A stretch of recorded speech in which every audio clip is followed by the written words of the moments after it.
bem-vindos a mais um episódio de 15 Minutos com a Bíblia. E agora, então, nós vamos falar sobre o final do ministério terreno de Cristo, que é quando eu chamo de aperta-se o cerco. Jesus havia dado, então, o grande golpe na sua popularidade, e o nosso evangelho base é o evangelho de João, e você vai ver que depois que Jesus havia já transfigurado, estava descendo em direção a Jerusalém, o capítulo 7 de João diz que Jesus foi participar da festa das cabanas, que era uma festa que os judeus comemoravam para lembrar do seu período no deserto. E o versículo 11 diz assim: na festa dos judeus, os judeus o estavam esperando e perguntavam: onde está aquele homem? Aqui mostra que os judeus então estão apertando o cerco sobre Jesus. E a partir disso agora, cada vez mais eles vão tentar apertar o cerco. Mesmo diante dessa condição não favorável, Jesus vai continuar a corajosamente pregar a respeito dos problemas espirituais do povo e do desvio religioso que os mestres judeus estavam causando na lei e levando o povo a cometer as coisas erradas. Se você olhar João capítulo 7, versículo 14, Jesus sobe e vai até a esplanada do templo para ensinar. E o versículo 30 do Evangelho de João, capítulo 7, diz: então tentaram prendê-lo, mas ninguém lhe pôs a mão, porque a sua hora ainda não havia chegado. Eles queriam realmente matar Jesus.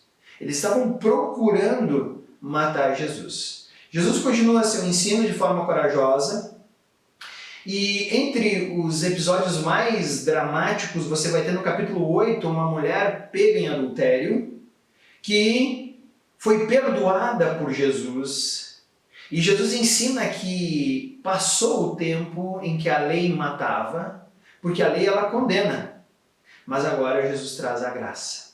E Jesus então dá um grande ensinamento para todas as pessoas ali ao seu redor, que os mestres judeus queriam apedrejar aquela mulher, e Jesus então diz: aquele que não tiver pecado pode fazê-lo. E aí então os discípulos saem andando.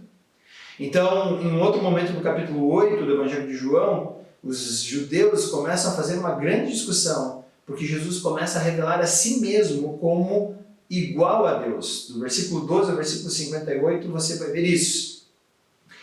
Depois disso, capítulo 9, Jesus cura o cego de nascença, que gera uma grande discussão entre os mestres da lei e fariseus. Entrevistam o homem, entrevistam os pais dele, querem saber se ele é mesmo cego, porque eles querem talvez desmascarar Jesus como um charlatão.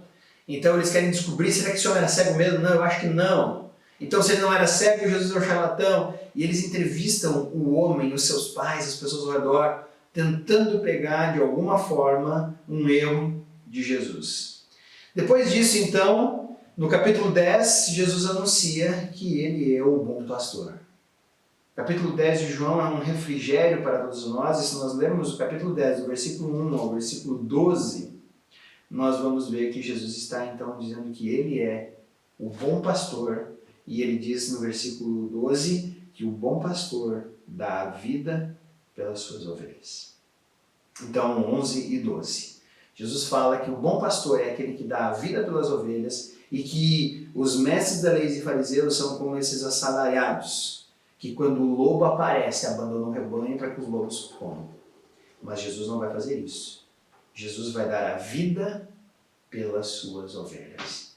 Jesus está ensinando que ele vem trazer Israel a uma nova realidade espiritual nele.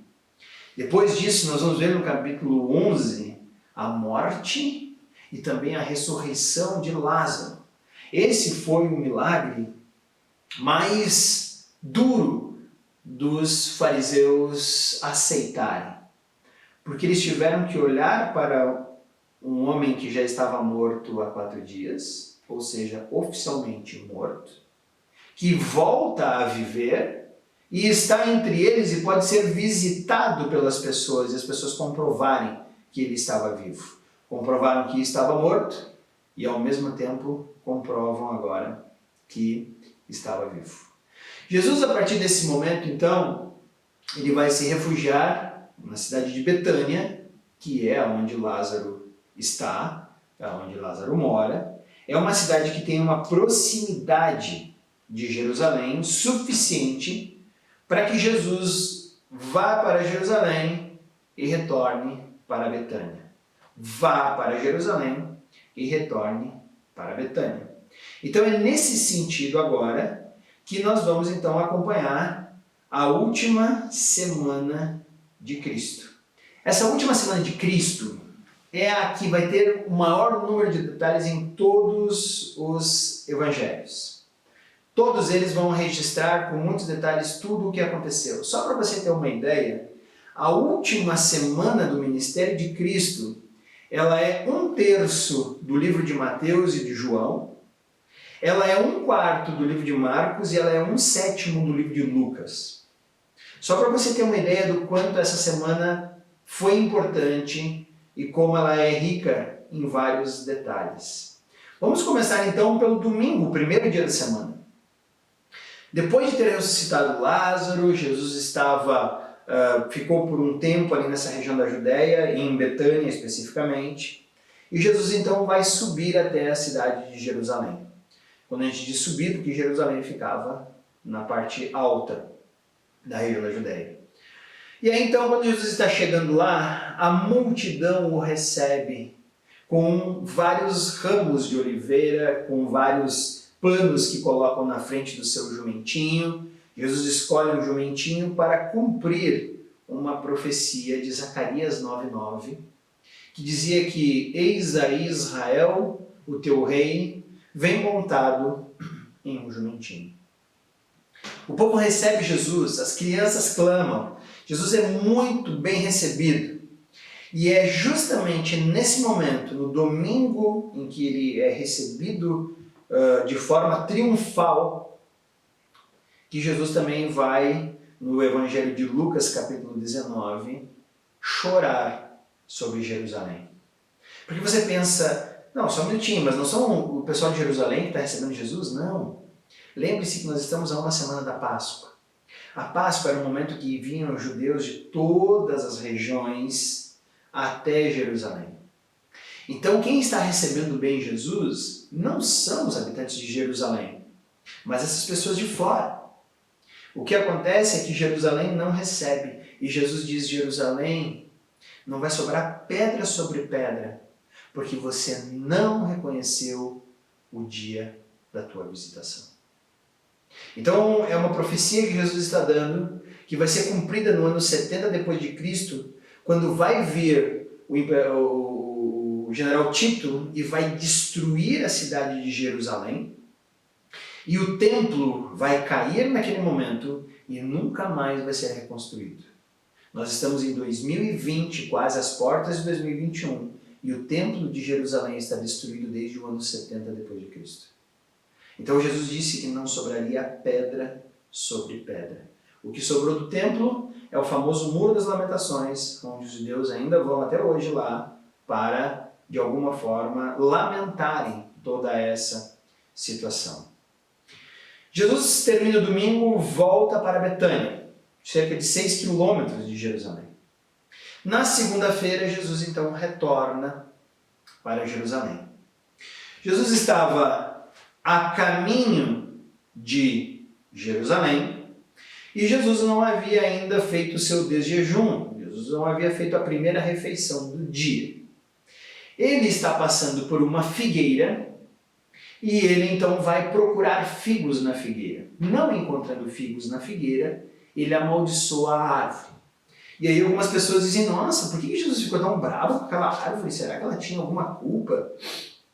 Na verdade, é mais uma figura de linguagem que Jesus quer ensinar aos seus discípulos. Jerusalém sempre foi comparada a uma figueira. O próprio Deus dizia que colhia ou uvas ou figos de Jerusalém.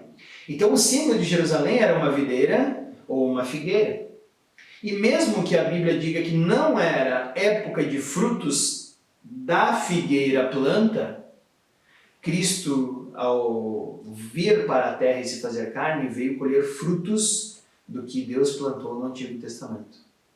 E a grande tristeza agora para Jerusalém é que agora Cristo vai colher os frutos e Jerusalém não tem nenhum fruto. E é por esse motivo que Jesus, assim como condenou Jerusalém no dia anterior, perpetua essa condenação nessa representação de que ele veio buscar os frutos que seu pai esperava e Jerusalém não dá nenhum fruto. Então, a partir desse momento, a figueira vai secar e também é um sinal de que Jerusalém também vai secar. Passa a segunda-feira e Jesus vai até a Betânia para no outro dia retornar para Jerusalém. Jesus, no caminho, os seus discípulos veem a figueira seca e ficam admirados, dizendo, nossa, como é que secou tão rápido essa árvore tão grande? E Jesus diz, vocês também farão coisas maiores do que estas, se tiverem fé. Jesus vai até então Jerusalém, e ali em Jerusalém ele vai até o pátio do templo, e lá ele vai ensinar algumas parábolas. É nessa terça-feira, antes da Páscoa, que Jesus vai ensinar 3 parábolas específicas. A parábola dos 2 filhos, onde um pai havia pedido para os 2 filhos ajudar. Um disse, eu vou, mas não foi. O outro disse, eu não quero, mas foi. E aí Jesus diz, qual dos 2 obedeceu? Aquele que no início não queria. Jesus dizia exatamente o que vai acontecer com o reino. Israel disse que ia, mas não foi. Já no início os gentios não iam e acabaram vindo. Depois também Jesus fala da parábola da vinha, a respeito de um homem que deixou trabalhadores na vinha e quando foi buscar o resultado da vinha, mataram quem foi enviado e o filho desse dono da vinha. E Jesus pergunta aos judeus, o que será que o dono da vinha vai fazer quando souber que mataram o filho dele? Os judeus, nossa, o dono da vinha vai acabar com esses caras. E Jesus diz exatamente, é isso que meu pai vai fazer com vocês, porque vocês não entenderam meu ministério. E depois, Jesus vai falar a parábola das bodas, a parábola das festas. Os judeus tentam então pegar Jesus com algumas perguntas capciosas, e é nesse momento que eles vão perguntar para Jesus, é lícito pagar imposto? E Jesus diz, porque a cara que está nessa moeda é de César, então você retribui a César o que é dele e você dá para Deus o que é de Deus. Os saduceus também foram fazer perguntas para Jesus, perguntando para ele, Jesus, esse negócio de ressurreição, porque saduceu não acredita em ressurreição. Se uma mulher está aqui na terra e ela tem 7 maridos, quando ela chegar lá no céu, com quem ela vai ser casada? E Jesus diz, vocês falam isso porque vocês não conhecem as escrituras, porque no céu não se casam e nem se dão em casamento. Outra pessoa vai perguntar para Jesus, qual é o grande mandamento? E Jesus diz, amarás o Senhor teu Deus, e o segundo semelhante a este é, amarás o próximo como a ti mesmo. Desse mandamento depende toda a lei e os profetas. E é nesse momento que também nós vamos ter um duro discurso de Jesus contra os líderes religiosos. Você pode acompanhar isso lendo o Evangelho de Mateus, capítulo 23. Jesus, no capítulo 23, é muito duro com os profetas. Com os fariseus e com os mestres da lei. E o capítulo 23 do Evangelho de Mateus é esse discurso que Jesus vai fazer a respeito desses líderes que estão levando o povo de Deus à perdição.